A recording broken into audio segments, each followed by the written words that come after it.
नमस्कार, बहुत स्वागत है आपका इंडिया वॉइस पर। मैं हूं आपके साथ दिनकर आनंद। विपक्ष यूसीसी से दूर, यूपी में सियासत भरपूर।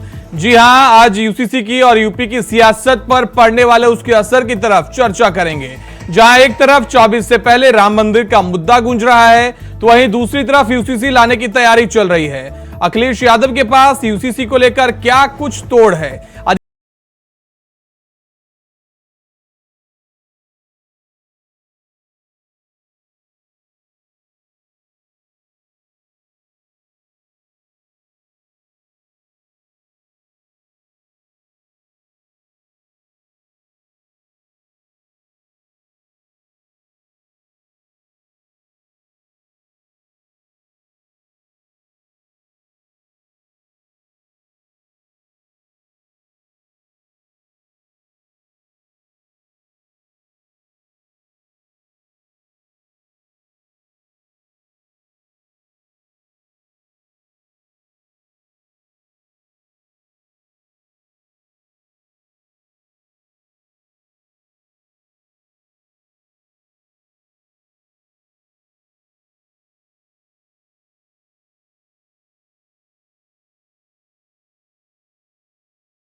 की मोल लेने का खतरा, यानी अखिलेश के लिए MY मतलब यादव मुस्लिम फैक्टर पर असर ये फैसला डालेगा।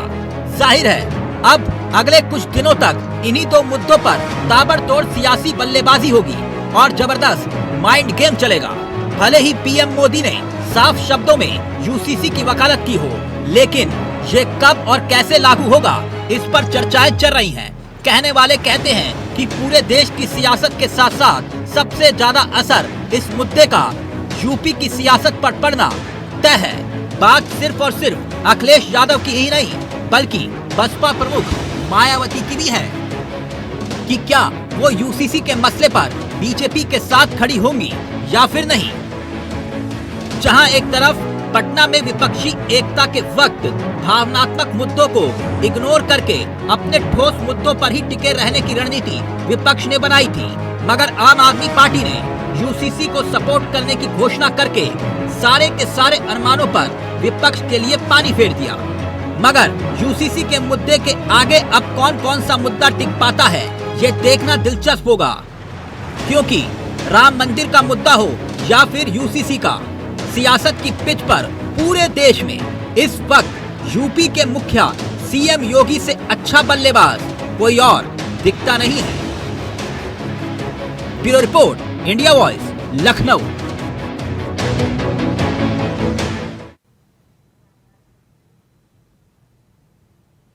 तो यूसीसी को लेकर देश भर में सियासी घमासान मचा हुआ है। इस बीच उत्तर प्रदेश में विपक्षी दल समाजवादी पार्टी, कांग्रेस और बसपा प्रमुख मायावती किस तरीके से यूसीसी को लेकर अपना रुख स्टैंड करेंगी, इसी पर आज करेंगे सियासी चर्चा। आपको बता दें कि लगातार यूसीसी को लेकर बीजेपी आक्रामक है। एक तरफ जहां बीजेपी इसे लागू करने को लेकर पुरजोर तैयारी में जुटी हुई है, तो दूसरी तरफ विपक्ष इसमें बढ़ता नजर आ रहा है। आपको बता दें कि पटना में विपक्षी दलों की बैठक हुई थी, जिसके बाद उम्मीद जताई जा रही थी कि सभी एक स्टैंड पर रहेंगे, लेकिन यूसीसी को आम आदमी पार्टी और जेडीयू ने समर्थन किया है।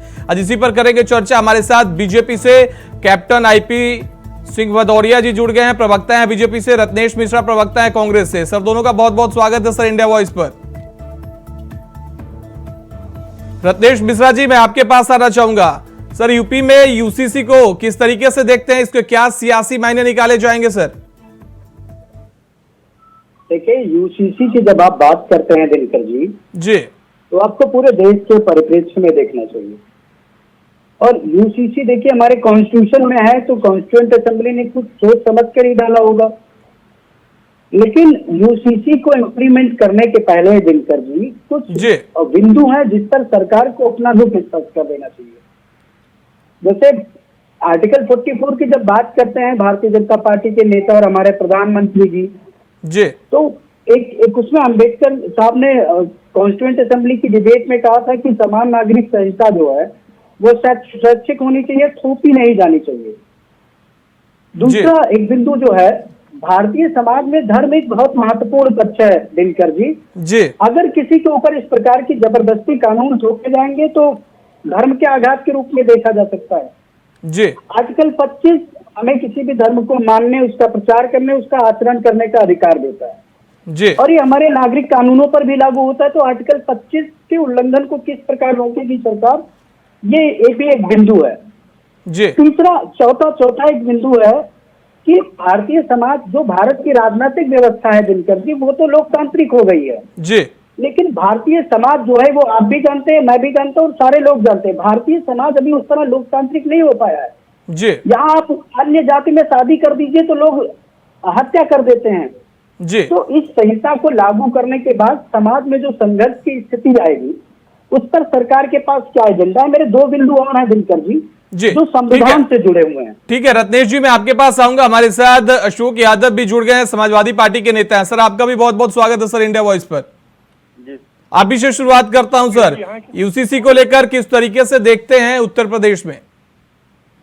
सुनील जी, देखिए यूसीसी जो है पूरी तरह से भारतीय जनता पार्टी का चुनावी एजेंडा है। जो 2014 और 2019 में जो माननीय मोदी जी ने वादे किए थे देश से और किसानों से, नौजवानों से, बेटियों से और देश की जनता से और माँ गंगा से, जितने वादे इन्होंने किए हैं सारे के सारे वादे इनके झूठे निकले।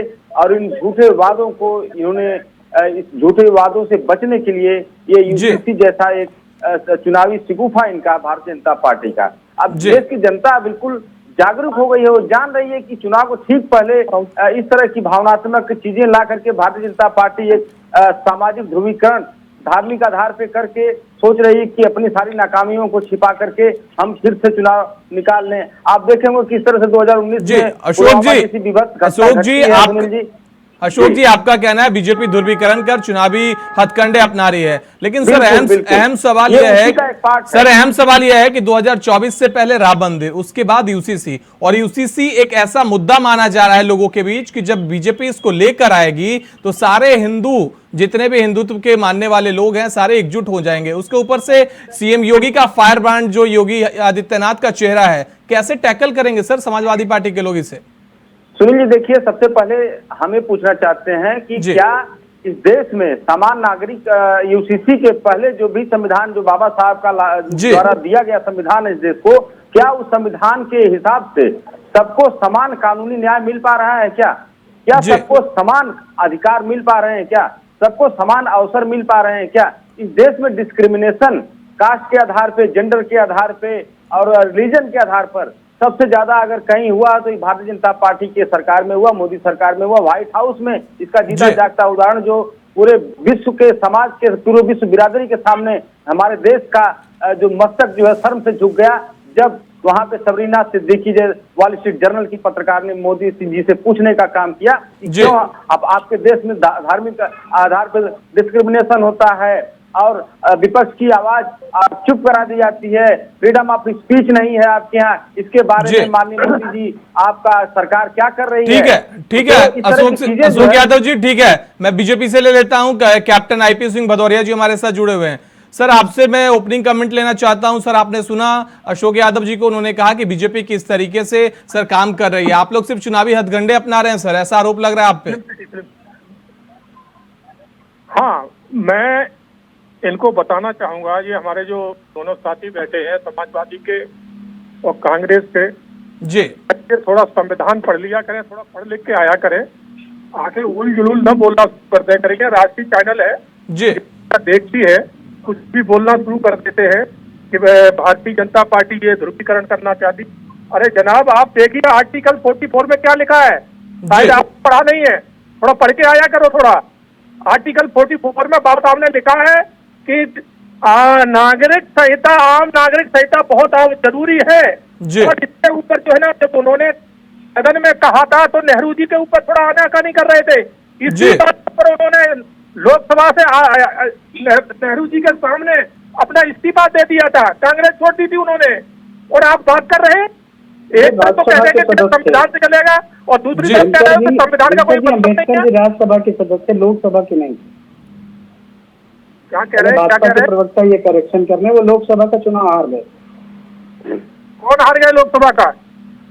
डॉक्टर अम्बेडकर जी के बारे में बोल रहे हैं सर, रत्नेश जी अम्बेडकर जी के बारे में बोल रहे हैं कि वो लोकसभा के थे, आपने विधानसभा बोल दिया शायद सर। नहीं, राज्यसभा के लोकसभा की बात कर रहा हूँ। आप दूसरों को संविधान, राज्यसभा के सांसद करने की कैबिनेट से अपना इस्तीफा दे दिया था। अभी आप कह रहे थे लोकसभा से इस्तीफा दे दिया। रत्नेश जी ठीक है, रत्नेश जी जवाब ले लेते हैं, रत्नेश जी जवाब ले लेते हैं, उसके बाद आप भी कहिएगा सर, अपनी आप भी बात रखिएगा। संहिता नहीं ला सकते हैं तो ये बाबा साहब के शब्द थे कि आप सामान्य नागरिक संहिता नहीं ला सकते, हर व्यक्ति को आप न्याय नहीं दिला सकते, तो मैं कैबिनेट से इस्तीफा दे रहा हूँ। ये बाबा साहब के जो है ना ये वक्तव्य थे, भारतीय जनता पार्टी के नहीं है। तो इनको बोलो पढ़ लिख के आया करें, खाली उल जुलूल बोलने के लिए ना आ जाया करें। पढ़े थोड़ा, आर्टिकल 44 पे क्या लिखा है संविधान में, पढ़े थोड़ा, इसको पता चल जाएगा इनको। जी ठीक है, ठीक है, मैं जवाब ले लेता हूं। अशोक यादव जी, आपने सुना किस तरीके से करे, पढ़ लिख कर बैठा करिए। सर एक बात बताइए, जब संविधान में लिखा हुआ है फिर क्या दिक्कत है सर? अभी अलग अलग धर्मों के लिए अलग अलग नियम है, एक साथ एक नियम बन जाएगा सर। ये हम लोगों को पढ़ने लिखने की सलाह दे रहे हैं जिनकी डिग्रियां फर्जी है, फर्जी डिग्री लेके बैठने वाले भारतीय जनता पार्टी वाले हम लोगों को पढ़ने की बात कर रहे हैं, अनपढ़ जाहिल लोग। दूसरी बात, जो अभी ये कह रहे थे कि जो है भारतीय संविधान में के अनुसार इस तरह से होता है, पॉक्सो एक्ट में गिरफ्तारी का प्रावधान है, आपने अपने सांसद की गिरफ्तारी करवाई। आप लोग संविधान की धज्जियां उड़ाने का काम कर रहे हैं। जब से 2014 से आप सरकार में आए हैं, संविधान की कोई ऐसी आपने कसर नहीं छोड़ी संविधान को कुचलने में और उस लोकतंत्र को कुचलने में। आज आप संविधान की दुहाई दे रहे हैं, संविधान की प्रतिज्ञा करवाई दिल्ली में, संवैधानिक अधिकार, संवैधानिक संस्थाओं। अशोक यादव जी यूसीसी में रहते हैं सर, यूसीसी की बात है सर, जब पहलवानों का मुद्दा होगा सर उस वक्त चर्चा कर ली जाएगी सर पॉक्सो की। बिल्कुल, देखिए सुनील जी, मैं यूसीसी पर ही बोल रहा हूँ जी। हमारे साथ इस तरह के लोग बैठाओगे, मैं आपकी व्यक्ति रूप से न्याय सबको दिलवा पा रही है। अशोक यादव जी ठीक है, अशोक यादव जी ठीक है, मैं आपसे जवाब लूंगा। रत्नेश जी, मैं आपके पास आना चाहता हूं सर। सिंपल सी बात है सर, जब संविधान में लिखा है अभी अलग अलग धर्मों के लिए अलग अलग नियम है सर, क्यों दिक्कत है सर? जब एक नियम हो सर सभी धर्मों के लिए, गोद लेने के लिए यहाँ अलग प्रक्रिया है सर, वहां अलग प्रक्रिया है, शादी के लिए अलग प्रक्रिया है सर, क्या दिक्कत है? देखिए दिनकर जी, 23 जुलाई 1949 को कॉन्स्टिट्यूएंट असेंबली में यूसीसी के मुद्दे पर डिबेट हो रही थी जी। उस डिबेट में भीमराव अंबेडकर जी ने कहा था कि समान नागरिक संहिता लाना राज्य का कर्तव्य है, लेकिन ये स्वैच्छिक होनी चाहिए जी, इसे थोपी नहीं जानी चाहिए, पहला बिंदु। दूसरी बात, हमारे कॉन्स्टिट्यूशन में जिस डीपीएसपी के तहत बताया गया है यूसीसी के बारे में आर्टिकल 44 में, वो परिवर्तनीय नहीं है, वो कोर्ट में चैलेंजेबल नहीं है। लेकिन अगर किसी भी फंडामेंटल राइट का वायलेशन होता है तो प्रत्येक नागरिक को इस बात का अधिकार है कि वो सुप्रीम कोर्ट और हाई कोर्ट 32 और 226 के तहत अप्रोच कर सकता है जी। तो क्या भारतीय जनता पार्टी की सरकार और प्रधानमंत्री जी स्पष्ट करेंगे कि अनुच्छेद 25 के उल्लंघन से किस प्रकार निपटा जाएगा? दूसरी बात, भारतीय जनता पार्टी के प्रवक्ता ने कहा कि पढ़ लिख के आया करें, तो मैं इनको हिंदू धर्म का एक कस्टम बताता हूँ, उससे कैसे निपटेंगे ये, इसका जवाब दे दें, मेरी बात कंप्लीट हो जाए जी। उत्तर भारत में मौसी, चाची, चाचा, मामा, मामी, बुआ, फूफा के बेटे और बेटियों में शादी नहीं हो सकती हिंदू रिलीजन में।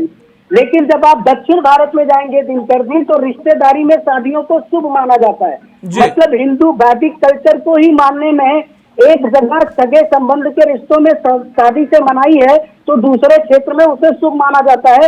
इससे भारतीय जनता पार्टी और प्रधानमंत्री जी कैसे निपटेंगे? रत्नेश दूसरी बात, जी रत्नेश जी मेरी बात सुनिए। रत्नेश जी ठीक है, बीजेपी कैसे निपटेगी, बीजेपी की प्रवक्ता से हम जवाब ले लेंगे, लेकिन सर एक बात, लेकिन सर एक बात सुनिए सर, एक बिंदु और है मेरा। नहीं सर मेरी बात सुनिए सर, मेरी बात एक बिंदु, उसके बाद मैं आपकी बात पे आ जाऊंगा। एक बिंदु, हमारे संविधान के अनुच्छेद 371 में नागालैंड और मिजोरम, उनके जनजातियों के जो रीति रिवाज हैं उनको विशेष प्रावधानों के तहत सुरक्षा प्रदान की गई है जी। तो क्या यूसीसी लागू होने के बाद जो उनके रीति रिवाजों पे इम्पैक्ट पड़ेगा, उनके रीति रिवाजों में जो बदलाव आएंगे, उसके लिए भारतीय जनता पार्टी की सरकार और प्रधानमंत्री जी के पास क्या रोड मैप है? ये है संविधान के प्रावधान, और इनको कैप्टन आईपी सिंह को पढ़ के आना चाहिए था।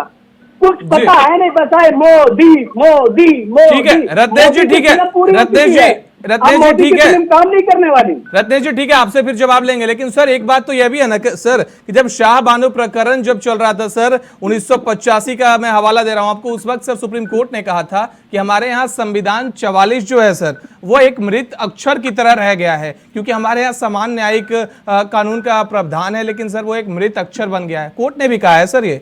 दिनकर जी इसका जवाब सुन लीजिए जी। भारतीय संविधान सभा में जब अधिकारों को लेकर बात हो रही थी तो मूल अधिकारों की एक पूरी सूची थी। उस पूरी सूची में उस समय 26 जनवरी 1950 को जी उन अधिकारों को अधिकार के रूप में रख दिया गया जिनको राज्य देने में सक्षम था जी। जिनको राज्य लागू कर पाने में सक्षम नहीं था उनको डीपीएसपी के तहत डाल दिया गया। हमारे कॉन्स्टिट्यूशन में यह भी कहा गया है कि सरकार के लिए मूलभूत नीतियों का निर्धारण करने का जो आधार होगा वो डीपीएसपी होगा। मैं पूछना चाहता हूं भारतीय जनता पार्टी की सरकार से, भैया 44 से पहले सुन लीजिए सर, 44 से पहले आप अनुच्छेद 38 और 39 को जो सामाजिक न्याय और लैंगिक न्याय की बात करता है उसको लागू करिए ना। और भीमराव अंबेडकर ने कहा था अगर आपको सामाजिक न्याय और लैंगिक न्याय लाना है तो सबसे पहले राजनीतिक न्याय लाके दीजिए। तो क्या भारत में राजनीतिक न्याय स्थापित कर दिया भारतीय जनता पार्टी की सरकार? ठीक है सर, जवाब ले लेते हैं। ठीक है सर, कप्तान आईसी साहब सर आपके पास आ रहा हूं मैं। सर आपने सुना किस तरीके से आप पे कह रहे हैं कि सर संविधान के आर्टिकल 35 का हवाला दे रहे हैं सर, आपको कह रहे हैं कि सिर्फ आप ध्रुवीकरण के लिए राजनीति कर रहे हैं सर। प्रधानमंत्री नरेंद्र मोदी को सोचना चाहिए सर कि मणिपुर और मिजोरम में जो जिनको प्राधिकरण दिया गया है उनका क्या होगा सर? इसीलिए तो इसको लाया जा रहा है कि सबको एक, अरे भैया फिर मैं कह रहा हूं समान अरे आईपी सिंह जी आप मतलब मैं आपसे पूछ रहा हूँ कि राम कौन थे तो आप बता रहे हैं लक्ष्मण कौन थे? बीच में बोला ठीक नहीं। जी रत्नेश जी आपने बोला, उन्होंने सुना सर, उनको भी बोलने दीजिए। अरे सरकार सीधी बात का जवाब दीजिए ना, भारतीय जनता पार्टी वाले गोल गोल सुन तो लीजिए सर, सुन तो लीजिए वो क्या कह रहे हैं सर, सुन तो लीजिए। ये बता दे, ये वो बता देना कि मिजोरम और नागालैंड के उन लोगों से निपटने का क्या रोड मैप है, वो बता दे सीधे। जी बता दीजिए कप्तान आईसी भदौरिया साहब, बता दीजिए। हाँ मैं बताना चाहूंगा कि गोवा में रत्नेश जी बोलने का मौका दीजिए, बोलने का मौका। आपने बोला किसी ने इंटरफेयर नहीं किया, आपने बोला किसी ने इंटरफेयर नहीं किया सर। आईपी सिंह के कैप्टन साहब इतने सीनियर आदमी है, सबसे बड़ी बात है आप ऐसे लोगों के साथ मुझे मत बिठाया करो। जी रत्नेश जी ऐसे ठीक नहीं होगा। रत्नेश जी बोलने का मौका दीजिए, आपको मैंने पूरा प्रॉपर टाइम दिया सर, आपको मैंने प्रॉपर टाइम दिया, बोलने का मौका दीजिए। नहीं ऐसे लोगों के साथ आइंदा मुझे मत बिठाना, नहीं मैंने मना कर रखा है। ऐसे हल्के लोगों के साथ मुझे मत बिठाया करो। बैठने लायक हो ही नहीं कैप्टन आई सिंह, तुम्हारा अस्तर ही नहीं मुझसे बात करने का। तुमको कॉन्स्टिट्यूशन का सी नहीं पता, तुमको बैठा के हम लोगों की बेइज्जती करा देते हैं। मैं सवाल पूछ रहा हूँ भाषा का मर्यादा रखिए सर, भाषा का मर्यादा रखिए। ठीक है दोनों का ऑडियो म्यूट करवा दूंगा सर मैं। सर एक एक करके बात करिए सर। अरे दिनकर जी कब से सुन रहा हूँ इनकी मैं, इनको मत बैठाया करिए, इनको मत बैठाया करिए। जी रत्नेश जी मैं आपसे जवाब लूंगा। रत्नेश जी आप शांत रहिए, आपसे मैं जवाब लूंगा। पता नहीं किसने प्रवक्ता बना दिया इनको, कुछ आता जाता है नहीं। सवाल पूछो नागालैंड मिजोरम पे। अरे इसको कहाँ से बैठा लिया, इसको जाहिल को, ये जाहिल है, ये जाहिल है। आर्टिकल बता सर क्या कर रहे हैं सर राष्ट्रीय चैनल पर बैठकर सर, एक दूसरे को सर भाषा की मर्यादा रखिए सर। नहीं जो हमारे सामने 371 सुना दिया।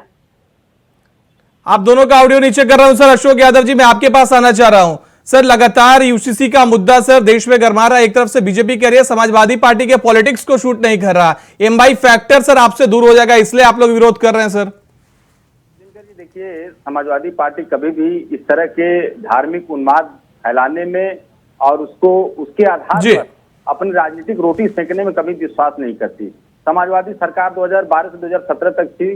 दिनकर जी, आपने देखा होगा सिर्फ हम लोगों ने काम की बातें करी, सिर्फ काम की बातें करी, लेकिन ये इसके ठीक विपरीत भारतीय जनता पार्टी के पास कोई काम नहीं है, कोई एजेंडा नहीं है। तो इस तरह की धार्मिक ध्रुवीकरण करने के लिए समाजवादी पार्टी का स्पष्ट मानना है कि ये चुनावी शिगुफा है और इससे धार्मिक ध्रुवीकरण करके भारतीय जनता पार्टी अपनी सरकार 2024 में बनाने का पुरजोर प्रयास करेगी। हम लोग देश की जनता से अपील करेंगे कि इनके इस ट्रैप में न फंसे, क्योंकि इस देश में जब तक सामाजिक, आर्थिक और राजनीतिक आधार पे जो है समानता नहीं आएगी, तब तक ये यूसीसी लाने से देश में समानता नहीं आ सकती।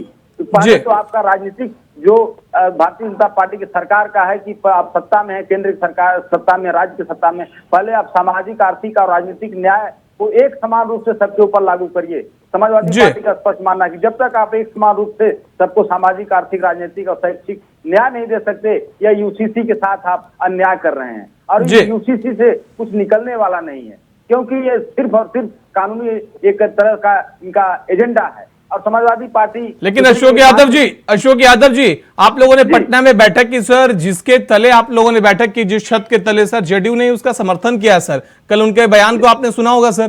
देखिए, जेडीयू ने सर क्या कहा दिनकर जी, जेडीयू ने कहा कि इसका पहले बाकायदे जो है इसके बारे में लोगों से चर्चा की जाए, लोगों को राजी किया जाए और लोगों के सहमति के आधार पर तब इस पे आगे बढ़ा जाए। लेकिन ये क्या कह रहे हैं, चुनाव से ठीक पहले इस चीज को ला करके बिल्कुल एक एंटी मतलब एक माइनॉरिटी के अगेंस्ट सोच रहे हैं कि इस तरह के प्रोपेगेंडा फैलाया जाए, ताकि लोगों के मन में आए जो बहुसंख्यक समाज है कि ये जो है अल्पसंख्यक समाज के खिलाफ है, और इन दोनों समाज के बीच में झगड़ा पैदा हो, खाई पैदा हो, और उसका राजनीतिक लाभ भारतीय जनता पार्टी को मिले। लेकिन अशोक यादव जी एक तरफ से बीजेपी का कहना है सर, लगातार कह रही है कि आखिर विपक्ष को दिक्कत क्या है सर। जितने भी मुस्लिम देश की बात कर लीजिए, बांग्लादेश, मलेशिया, तुर्की, हर जगह सर यूसीसी लागू है सर, पाकिस्तान में भी यहां तक की लागू है सर, फिर यहां होने में क्या दिक्कत है?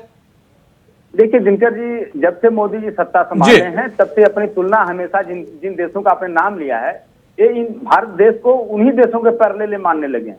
इसके पहले की जो सरकारें थी, देश को डेवलप्ड कंट्री से तुलना करती थी, फ्रांस से तुलना करती थी, ब्रिटेन से तुलना करती थी, उसी हिसाब से आगे बढ़ती थी। लेकिन मोदी जी जब से आए तब से अपनी तुलना। लेकिन अशोक यादव जी, कहा जाता है कि अगर अच्छाई हमें बड़ों से मिले तो बड़ों से लेना चाहिए, छोटे से मिले तो छोटे से लेना चाहिए सर। तो क्या दिक्कत है अगर वहां यूसीसी लागू है सर, तो यहां भी होना चाहिए। वहां अगर मुसलमानों के प्रति अगर कोई दिक्कत नहीं हो रही तो यहां भी नहीं होगी सर।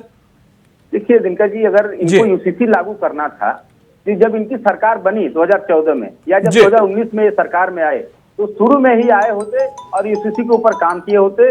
काम करने के बाद पूरे देश में एक इसके संदर्भ में एक सर्वे होता, पार्लियामेंट में डिस्कशन होता, सब धर्म के लोगों को इसके बारे में जागरूक किया जाता, फिर लागू करते, किसी कोई आपत्ति नहीं थी। ठीक है अशोक यादव जी, मैं जब तात्कालिक रूप से इस तरह का काम करके इसका राजनीतिक लाभ उठा रहे हैं दिनकर जी, इसलिए इस तरह की बातें लोगों के दिमाग में आ रही कि इसका सिर्फ चुनावी एजेंडा ये अपना पूरा करना चाहते हैं। ठीक है अशोक यादव जी, मैं जवाब ले लेता हूं कैप्टन आईसी सिंह से।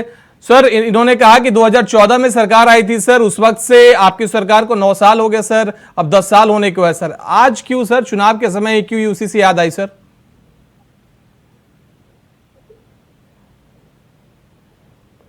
कैप्टन आईसी सिंह सर सुन रहे हैं, सुन पा रहे हैं सर? हेलो जी सर, आवाज जा रही है आपको? हाँ मुझे आ रही है सर। ये कह रहा हूं कि अशोक यादव जी का कहना है कि 2014 से आपकी सरकार है सर, 2023 में आपको आकर यूसीसी याद आई सर, वो भी कब, जब चुनाव नजदीक आ गए तब?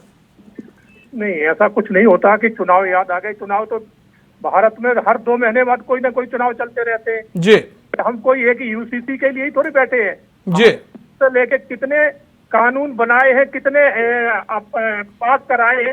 शायद इनके ही नेता मुलायम सिंह ने सदन में खड़े होकर कहा था कि इस सरकार को जल्दी क्या है जो इतनी जल्दी कानून पास करा रही है। ये मुलायम सिंह के वक्तव्य सदन के अंदर थे जी। ये हमें तो शादी में जाने का टाइम नहीं मिल रहा है, हम रिश्तेदारी में नहीं जा पा रहे हैं, ये सरकार कानून पे कानून ला रही है, बिल पे बिल पास करा रही है। ये इनके मुलायम सिंह जी के कहे हुए शब्द थे, जो आज सुर्गी हो चुके हैं। तो ये इनका कहना गलत होगा। इतने दिन इंतजार क्या कर रहे थे? हम हर चीज को ला रहे हैं, जैसे जैसे हम होता जा रहा है सब कानून। तो अब सबसे बड़ी समस्या ये है कि ये जाति धर्म की जो राजनीति ये लोग कर रहे थे वो इनके हाथ से निकल जाएगी कहीं, इसलिए इनको बेबलाट है। जब संविधान में आर्टिकल 44 में ये बिल्कुल लिखा हुआ है कि सामान्य नागरिकता सहित की वो आवश्यकता है, तो फिर इनको प्रॉब्लम क्या है? एक तरफ तो कहते हैं कि देश संविधान से चलेगा और दूसरे तरफ उसी संविधान को एक ठेंगा दिखा रहे हैं। तो ये ठीक है, कहीं कहीं तो कम से कम टिके कि खाली बस जाति धर्म की राजनीति करके आप नेतागिरी करना चाहते हो तो वो दिन लग गए, अब नहीं चलेगी। जी ठीक है, कैप्टन आईसी सिंह भदौरिया साहब, आपका जुड़ने के लिए बहुत बहुत धन्यवाद। रत्नेश मिश्रा जी, आपका भी धन्यवाद। अशोक यादव जी, आपका भी बहुत बहुत धन्यवाद हमारे साथ जुड़ने के लिए इस खास चर्चा में।